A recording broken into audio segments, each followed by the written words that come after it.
आज मैंने बनाया हरी हरी पूरियाँ, करी थोड़ी मस्ती, उनके साथ घूमना फिरना और क्लिक करवाए खूब सारी फोटोज।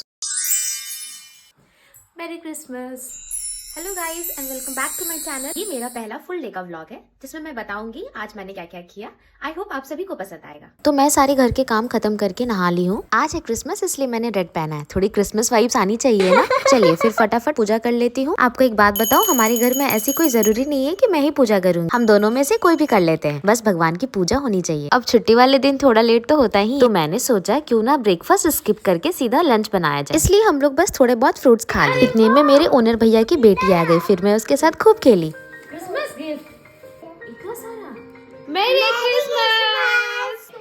अभी वो खेली रही थी कि मैं आ गई किचन। आज हम लोग थोड़ा घूमने जाने वाले हैं, इसलिए थोड़ा पहले ही लंच बनाना स्टार्ट कर रही हूँ। कोई फेस्टिवल हो या छुट्टी, मेरा तो कुछ अच्छा खाने का मन होता है। इसलिए आज मैं बना रही हूँ पालक पूरी और आलू गोभी मटर की सब्जी। ब्लांच किया हुआ पालक को पीस कर आटे में गूंद लिया है और साथ ही आलू गोभी को गोल्डन ब्राउन होने तक भून रही हूँ। मैं जब भी कुछ भी बनाती हूँ मसाले फ्रेश ही तैयार करती हूँ। प्याज के गोल्डन ब्राउन होने के बाद मैंने इसमें डाला फ्रेश अदरक लहसुन का पेस्ट, बेसिक मसाले, टमाटर और मटर। सबको अच्छे से फ्राई करने के बाद इसमें डाल दिए भुने हुए आलू और गोभी। और जब सब्जी से अच्छी खुशबू आती है तब जाके मन खुश हो जाता है। बस अब इसको धीमी आंच पे 5 से 10 मिनट के लिए पकने छोड़ दिया। उसके बाद में फटाफट आटे की छोटी छोटी गोलियां बनाई और फिर उसे बेलकर पूड़ियां बना ली। जल्दी जल्दी इसलिए बना रही हूँ क्योंकि हम नाश्ता नहीं किए थे तो भूख लगी थी हमें। वैसे तो लंच का टाइम नहीं हुआ है, लेकिन खाना बनते ही हम गरम गरम खा लिए क्योंकि हम लोगों को बाहर भी निकलना था।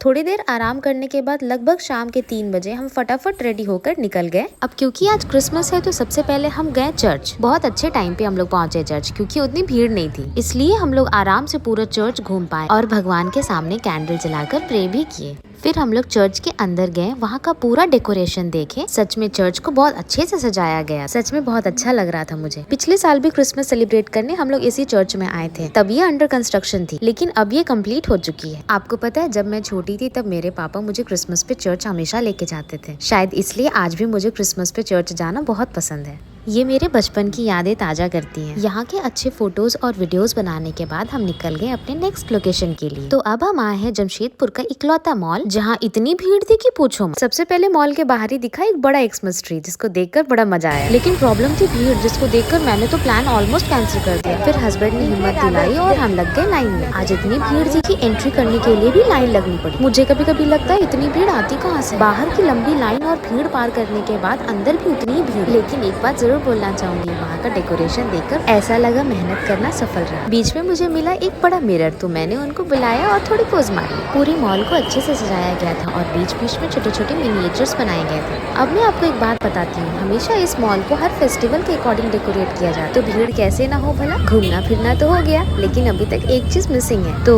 वो मिसिंग पार्ट को पूरा करने के लिए हम आए अपने फेवरेट बेकरी शॉप। जी हाँ, अब क्रिसमस है तो केक तो बनता है ना। बस तो क्या, वहाँ गए, बैठे, आराम से हमने बातें करी और केक एंजॉय किया। मैं ऐसे ही छोटी छोटी खुशियों को एंजॉय करने में बिलीव रखती हूँ। तो ये था मेरा आज का पूरा दिन। जाते जाते लाइक, शेयर एंड सब्सक्राइब करना मत भूलिएगा। और हाँ, थैंक्स फॉर वॉचिंग।